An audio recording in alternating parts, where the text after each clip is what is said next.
Hey everyone, and welcome to what is going to be the last episode of this series. Now, I've always wanted to have a secure ending, a good ending, I guess just kind of having a safe air, and we're really close to that when we had, Kenrick as Lord of the Iron Islands and Pike, but then he died and everything turned to shit again. And here's the thing, this can always happen, this is actually the good thing about CK2, what makes it so much fun, is because you never know what's gonna happen, you're never secure, there's always, anything can happen, really, and because of that I decided, we're just gonna have to find a point where we end this series, because otherwise it's just gonna go on forever, and as much as I like this series, it needs to end at some point, and, with having this dragon and the blue and steel sword, I really got everything that I could hope for. We had the king or the queen of the seven kingdoms, the realm is united, there's not even anything we can conquer anymore except for beyond the wall, but that's just a hassle and it doesn't really do anything good. So yeah, this is where I want to end this series. And in this last episode, I just want to go over all of the custom houses and all of the kind of statistics that you can have a look at, all of the province histories and obviously the family trees. And we're going to start with the custom houses, especially the custom houses that have died out so far, because there are a couple ones that were introduced but over the course of the series did not survive. So let's quickly mention them first. First we have House Moore of Moortown. So they have been here from the very beginning of this series. In Sentinel's Point, they've ruled over the city of Moortown, and their house eventually found an end with Jonathan Moore, who was a Archmaester of the Citadel. So let me quickly show you this. So Jonathan Moore, he was the last known member of their family. So we had Torrance, the first master of Moortown, then we had Edin, and then we even had Ellis. So 3 generations of House Moore was ruling the city of Moortown, and then one of them became the Archmaester of the Citadel, which is awesome. But so House Moore eventually ended because Elix, she was not able to inherit, she was not eligible to inherit the city, and Donald was just a bastard, and he eventually was slain in personal combat. So that's the end of House Moore. Another house that has died off is House Valkyrie. Now, unfortunately, I cannot show you anything of House Valkyrie because they have never held any titles, so they're well, wiped out from history, unfortunately. But what we know is that they have they've actually packed their things off to Essos, and a lot of their female generals have been sergeants of sellsword companies, of the free companies, especially the company of the cat, which I think is kind of interesting. House Charon is another house that I cannot show you anything about because they have left the services of House Sentinel very soon, and they've moved on to serve the Mallisters, and then they even served the Lords of Riverrun. So the last Lord, or the last Sir Charon, he was actually the, I think, Master-at-Arms for Riverrun, but then he eventually died, and his house died with him. Now, 2 other houses that have died off were House Eaglemont, which is a house that also has left the service of Sentinel from the very beginning, and they went to Seaguard to serve House Mallister, and then they stayed with House Mallister ever since, even when they were sent off to Wycombe here to be the High Lords of the Trident. And House Eaglemont was always with them, but eventually, they just died off. They never held any titles because they left House Sentinel. That's what happens. And last but not least, we have House Miller. Now, House Miller has actually a brief history that I can show you, because they were, for a short time, the Lords of Seaguard. Now, this was something that was done by the Baron Loxley, I believe, the regent of Loxley Hall, who gave out titles that I did not want to give out. So we had to oust Sir Ben Miller, and unfortunately he packed up his things and went off somewhere else. So yeah, there was nothing I can do for him. His daughter, Alice Miller, she was the last one of his house, but she eventually just died off. She was married to this Piper lord this Piper man for quite a while, but they never actually produced any kids. So they started off with Ketch Miller, then Gilly, and he was actually slain. Okay, yeah, so they were both in the service of House Sentinel.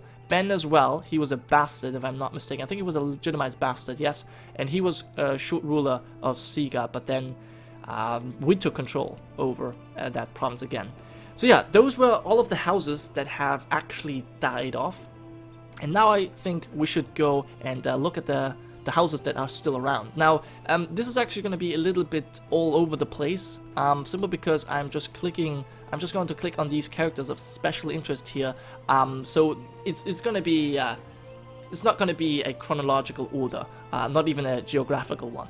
But yeah, so let's talk about House Bell. Now, House Bell has joined in relatively late. They started with Sir Mark Bell, who was slain in personal combat by a person that we can no longer see, and they have eventually received the lordship of Rayne right here. And after the war, the second war with Dawn that we had, they have been made High Lords of Blackwater Rush by Queen Becca Sentinel, because the captain of the household guard, Sir Harlan Bell, he was slain by the master, some master of the Shadow Town here in Dawn. So yeah, there is that. They are the rulers, they're master of ships, as well as the High Lords of Blackwater Rush. Then we have Duran Theodosius. He is currently the Master at Arms of the Reach, and he is heir to the Lordship of Stonehouse. Now, he is also the Lord of Aldwick, as well as the High Lordship of the Sea Stone Isles, which he, I think, was granted by Lord Paramount Mark the Eagle, or my husband. That's also possible. They have, yeah, they have two, I think, two daughters. Yeah. But I think his firstborn daughter, that is his heir, is matrimony married. So yeah, their line will continue. She's actually a pretty good fighter. Interesting. Now, did I actually talk about your heirs? Right, your heir is actually Mace Bell. That is your brother's son. And yeah, but you have way more sons as well. You have 5 more members. You have Malador here, and then 4 more. I guess those are your nephews? I guess they're nephews. Anyway, let's move on to the next house, Benedict of the Broken Stick. So he joined as, I think, the Paramount Knight, and now he is the Sir of a castle, or the Knight of a castle here in, I believe it's Seaguard. No, it's Mark's End. But in any case, he is in direct service to Lord Maribald of Seaguard, and he's even his Master at Arms. There we go. Now, his house currently has 4 members. He has 2 sons and a grandson. So his dynasty is secured. Next, we have Kyle Fleetwood. He is currently the Master at Arms of the Iron Throne, and he's the Lord of the Castle of Ravenclaw here in Summerhall. Unfortunately for him, he does not yet have any kids. He's married. He's actually only betrothed to that girl. What? They're promised. They're not even married. Oh, that's a problem. That's why arrange a marriage. Huh. That's interesting. Okay, well, that kind of explains why they have not yet had any kids. That's very strange. Well, it doesn't matter now. They will probably have kids at some point. They're still rather young, and they will probably marry at some point. That's very strange. I've never seen that happen. But yeah, next on, we have Gilwood Heldworth, and House Heldworth is now ruling over the lordship of Erebor, or Hell. Their castle is known as Hell, and there was a very significant battle, the Battle of Hell, that eventually put Pate the Great on the throne of the 7 kingdoms. But yeah, their lands are known as the Erebor. Now, House Heldworth, the founder of their house was Lord Florian. He was made Lord of the Erebor after the Banraids have been ousted. Then his 2 of his sons have taken over, and now his grandson is the ruler. More importantly, though, not more importantly, but also very important, is a second branch of House Heldworth, because Lord Commander Byron is the Lord of the Night's Watch at the moment, which I think is very cool. So there you go. You hold the Castle of the Erebor as well as the Night's Watch. Moving on to House Weirstone, we have started off with Tymant, who was made the Lord Commander of the Gold Cloaks. His son has inherited that duty as well as that honor of ruling the Gold Cloaks, and maybe his son Eden will become the new Lord Commander of the Gold Cloaks once Torrens dies. That's very possible.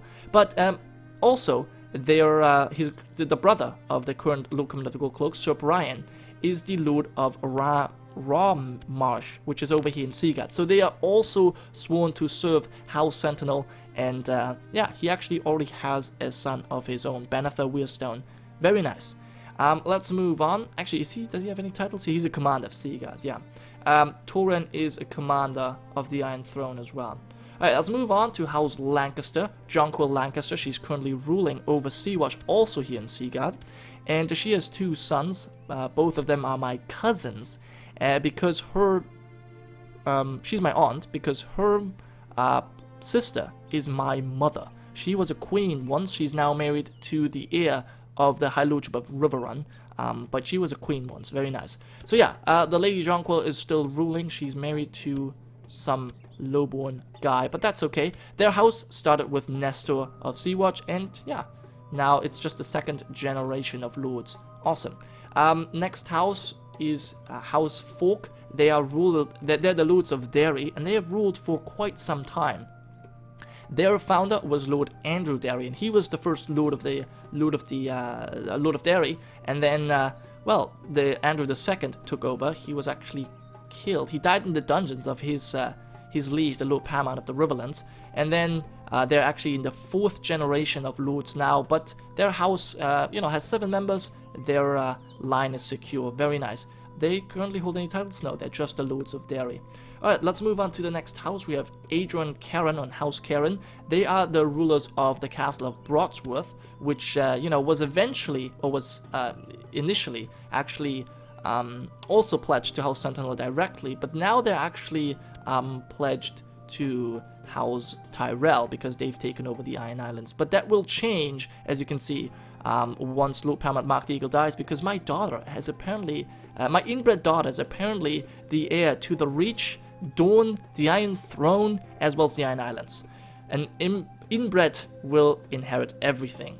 But yeah, we'll talk about this a little bit later. But yeah, so there's their house. The castle of Broadsworth has been raised for them, and currently they only have 2 members, but at least their line is secure, so that's very nice. He's still young. He can still, produce some kids. Next house that we have is House Worth. Now, House Worth has actually ruled as, the masters of Pitfoot for a long time, until I've decided to give them a proper castle just so that they will never die out. So yeah, House Worth has started with, I think, Geo Worth was the first one. He was just in service House Sentinel, and then his son Aegon was the first master of Pitfoot. Clayton took over that city, and now, as I said, they rule as lords. And they have a lot of family members, so their line is also secured. Very nice. They're even the treasurer of Seaguard. Good for them. Next house is House Banraid. Now, House Banraid has actually been the ruler of the Erebor for quite some time. If we have a look at the history here, you can see the House Banraid. Raymond Banraid was a very old man. He was the master at arms for Seaguard for a long time, and yeah, he was rewarded for his services with this lordship. But both of his kinsmen, Lady Taina the Unfaithful, as well as actual Banraid, rose up in rebellion against House Sentinel, and they even meant to, let them keep this province. But after the second rebellion, they just decided to pack their things and run off. But I have decided to give them a second chance, and I've granted one of their descendants, Sir Harold, the castle of Elzakar here in Sentinel's Point, and he's currently in hiding. He doesn't actually have an heir. His heir is Lord Hugh of Deepden, but I believe... Oh yeah, he does not actually have an heir at the moment. So, he does have a bastard general of the Second Sons, but that's it. He's the last member of his house, but he's still relatively young. If he would get out of hiding, he could actually produce an heir. But yeah, that's that. Next house is House Dragion. Now, House Dragion is actually very interesting because they have tons of members of their family. I'm not really sure which character started this house, but they have ruled as the masters of Silkstone for a long time. But more importantly, they have actually managed to get control over the castle of Cape Kraken. But they're now also old gods, so it's very strange what happened to their house. But they've survived. And, they've been quite capable since they managed to grab a holding on their own. Next house that we have is House Blueclay. Now, they have been also a house that was very interesting right from the beginning, because the current queen, Becca, actually has the blood of the Blueclays.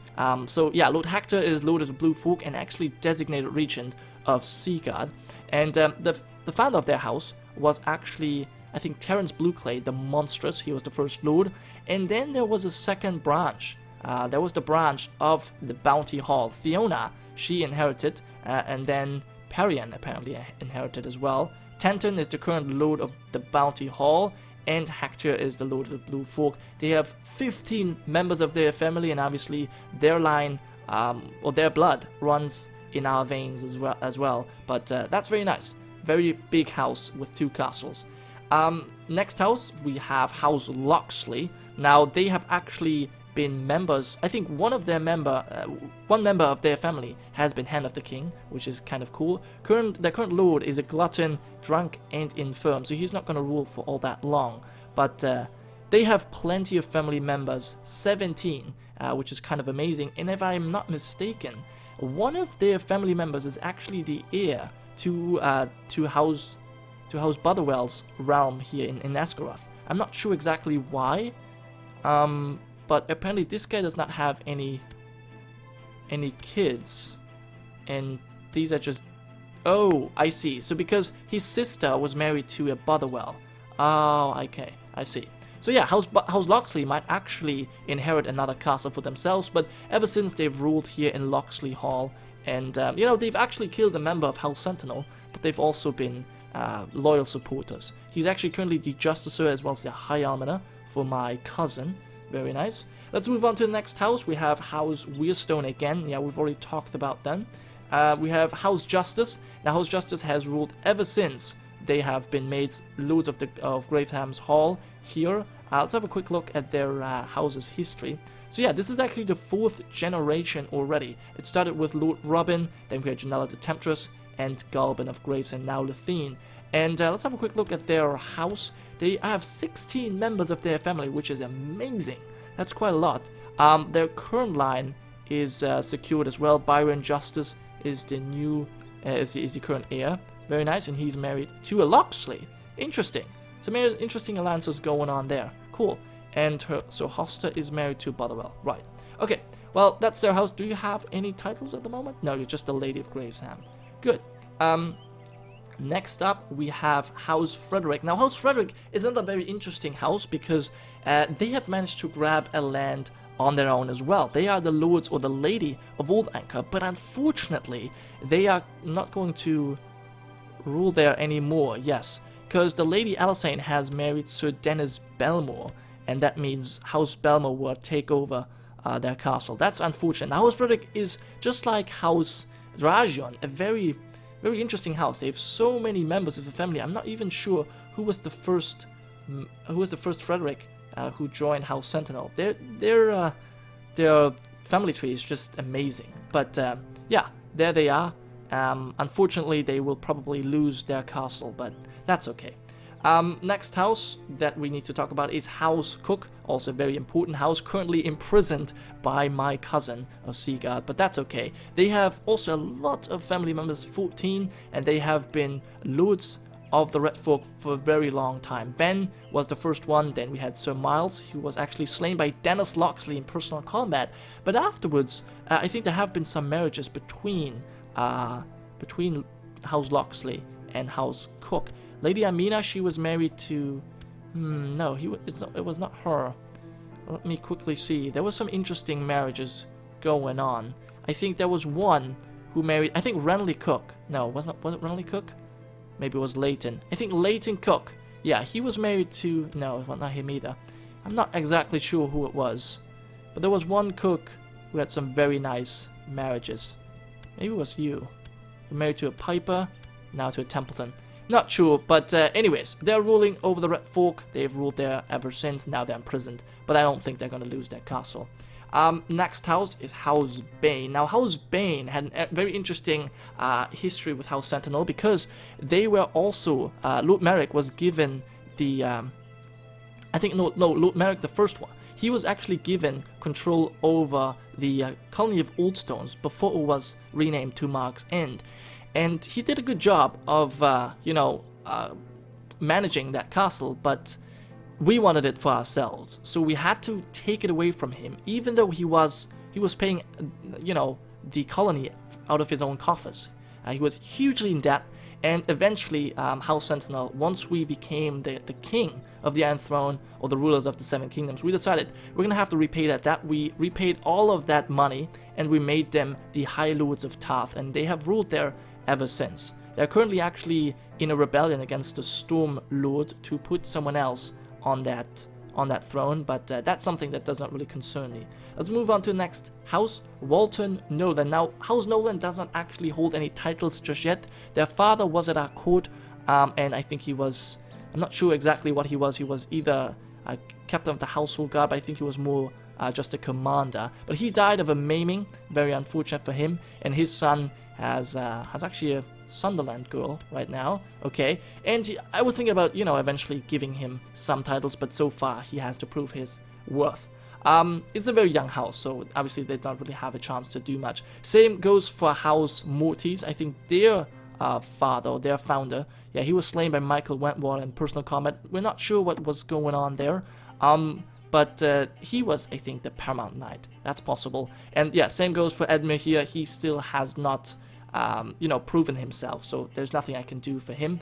Now we're moving on to another young house, Sir, or no, not even a Sir, but House Donset and Gerion. He's currently the hand of the Queen, and his house is actually consisting only of him and his daughter. I've not given them any castles just yet, but you know, we will see how well they do as hand of the Queen, and they will probably get something at some point. But yeah, House Ritual, another you know, rather young house. He's actually currently an advisor for us, as well as the captain of a household guard. He also has a daughter, just like the other house. And yeah, Byron Heldorf we've already talked about, and that was all of the houses. That was all of the houses. Wow, that was quite a lot of houses, and it took a long time to go over all of them. But I felt like this is kind of necessary, you know, because I really enjoy that you guys come up with these ideas. It makes the game more interesting for me as well, even though it's a lot of work to put these characters in, but I enjoy it. I definitely enjoy it quite a bit. Now that we've talked about the custom house, I think we should also have a look at the Kingsguard, simply because that is always something very important. So our current members, our current Lord Commander is Pate Mertens the Pious. He's very ill, and he's also already blind from old age, so he's not going to be ruling, or he's not going to be protecting us for a long time, but for now it's fine. His dual skill is abysmal, but that's okay. We also have Reynard of Gold Hill, Sir Reynard.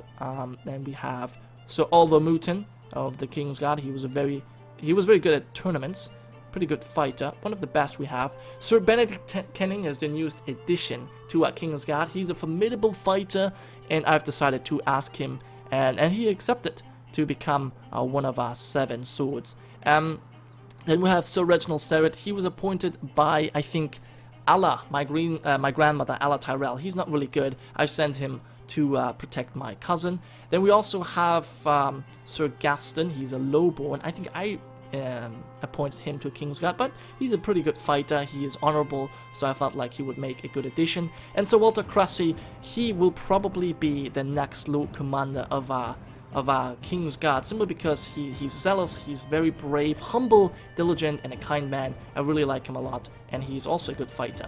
But yeah, that was our Kingsguard. Next up, I think we should have a look at the Valyrian steel swords that are around the world. So, yeah, we have Sir Pate Brakenell, who's wielding ice. I don't know who he is. He's just some dude who ended up with that Valyrian steel sword. We have Corin Dane, the Sword of the Morning, wielding the sword Dawn. Lady Barbara Stark is holding Longclaw. We have Tarly with Heartsbane. We have some wildling with Dark Sister. We have Daemon Corbray leading Lady Fallen. Anything else? Marissa Frey has Grab's Pincer, the ancient weapon of House Celtiga.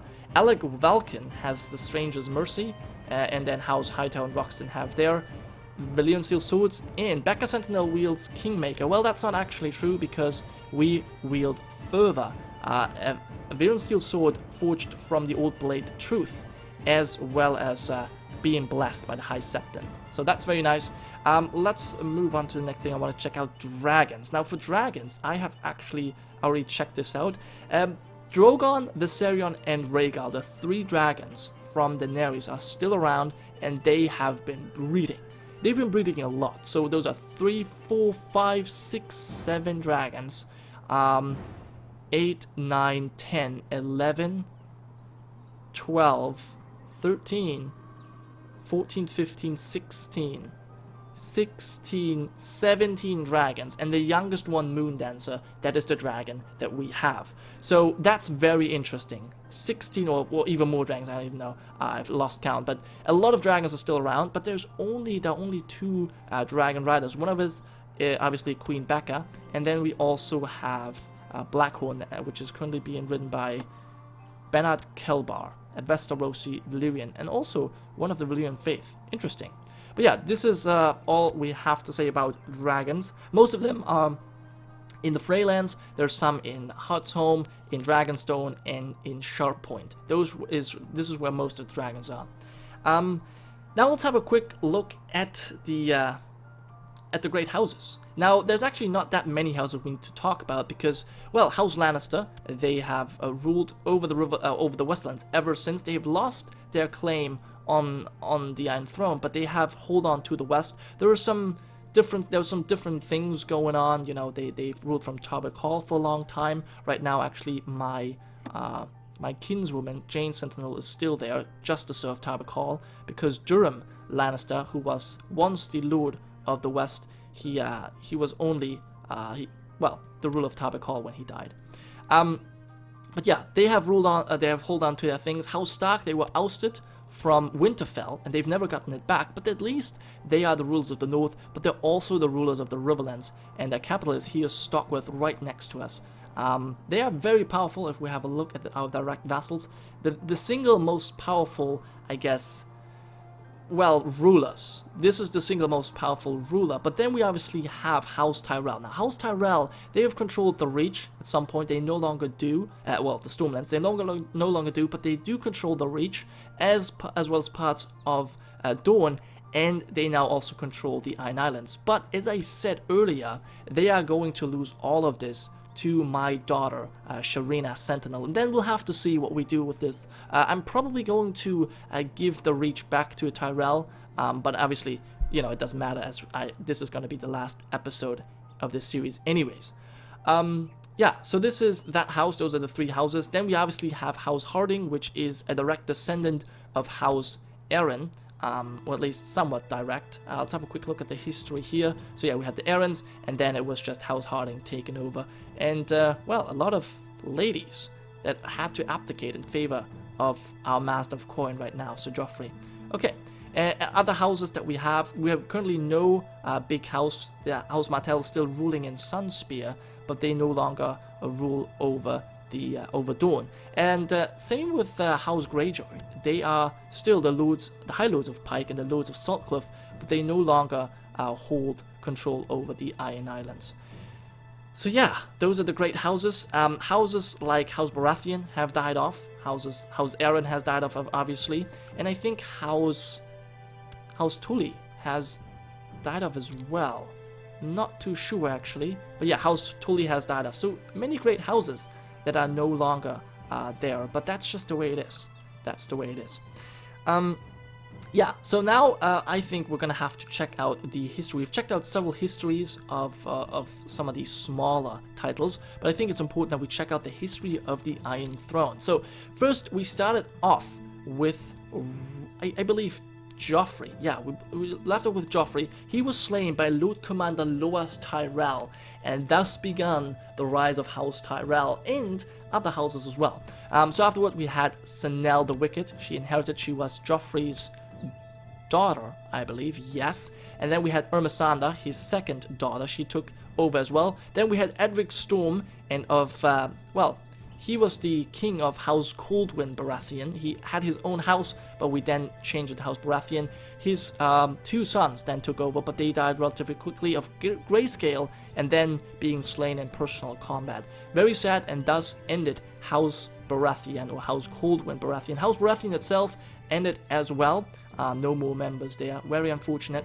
That's just what happens. So now the Wicked then took over again, but she was eventually deposed. Or at least, actually no, she was not deposed. It simply went over to House Grey. Wilbert Grey, he married that lady, and then House Grey just took over. Cosgrove the Terrant, Arvin, and then we had Arnold, who ruled for a long time, and he eventually died in the dungeons of King Pate the Great, who was married to Lady Alyssa, our great-grandmother. And from them on, we had Luke the Amazing, then we had Mark the, well, the short-lived, I guess, and now Becca Sentinel, the Dragon Rider.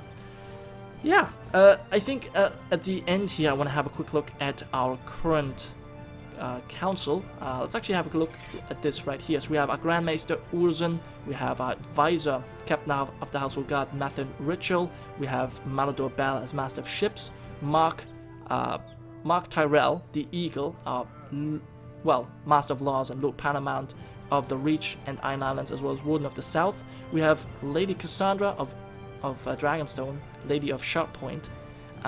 We have Gerion, the Hand of the Queen, Joffrey Harding as Master of Coin, our Lord Commander Pete the Pious as Paramount Knight and Advisor and Designated Regent as well. We have Axel Arsepton and Kyle of Ravenglass as Master of Arms, or Master at Arms. Very nice. Another minor titles we need to go over, not really. The Wardens, obviously, the Warden in the north is a Stark, a Harding in the west, in the east, then the Lancers in the west, and the Tyrells to the south. Other than that, yeah, King's Justice, Moros, Captain of House of Guard, we already went over that. We have a Cupbearer, the Black Dagger Holman, but he has not actually seen any action, and then just some regular titles I gave out so that my vassals will be happy. Okay, we could also check out the laws real quick. We did buy down, we did decrease the Faith Authority, which I thought is necessary because they were growing too powerful. The Realm Authority is set too low. Medium would be fine as well, but there's just no reason to change. We had to change the Realm Inheritance, unfortunately. Obligations also not what I would have liked it to be. Would have liked the Noble Obligation to be way more over here, and the Burgers and the Church way more over here, but that's okay. A council does not really have any particular power. They have a say, but they cannot really decide it on their own. They only have, they have a chance to say something. But yeah, that was that. And I think now, last but not least, we should check out House Sentinel. First off, we can have a look at the ledger. This is my dynasty. Quite a lot of members, if you can see. Most of them are Favor the Seven. There's actually only one that is R'hllor, and most of them are also Rivermen or Kings Under Culture. There are a couple of Westermen and even Reachmen in there. But yeah, most of them are Rivermen. We are the Queen. We have 3 titles. Our domain is in King's Landing, the Red Keep, Summerhall, and Dalston Keep as well in the Crown Lands. Then we have Lord Maribald. He is Lord of Seaguard and Mark's End and High Lord of Seaguard. And then we have Lord Ellery of Sentinel's Point and Sir Duncan, the Knight of Narsdale in the Reach. And yeah, for the end here, I think we should just have a look at our family tree. It's a very big one. We had 63 total members, and currently still half of our entire, I guess, membership is still alive. That's very impressive. So obviously Mark was the first one, and then his firstborn son Luke unfortunately died, which is very sad, but the Blue Clay line continued and has ruled ever since, with King Luke, the first one of our house to rule. Kenrick, he was never actually king of the Iron Throne, he was just Lord Paramount of the Iron Islands. Mark, well, he lived his regency, and then he died as soon as he came of age, and now we are the Dragon Rider and owner of our first Valyrian Steel Sword of our house. And yeah, that was a lot. 33 minutes already. Now, I guess you guys can just skip through whatever you find interesting, but I decided that this would be a nice end to this series, because it's been going on for a long time, and I really enjoyed it quite a bit. I enjoyed all of the custom characters, all of the stories you guys have come up with, and I also obviously liked my own story, because, you know, it started with a character that I based on myself, and I really enjoyed it quite a bit. Obviously, I had a more personal relationship to these characters than I usually do, and I'm very happy. We have a dragon, a Valyrian Steel Sword. I cannot hope for any more than that. So yeah, I thank you so much for watching this series, even if you haven't watched every single episode. I know a lot of people, you know, skip some in between and then just come back later, but that's totally fine. Yeah, I've enjoyed it a lot. I hope you have as well, and I'm going to close this series with the words of House Sentinel stand at attention.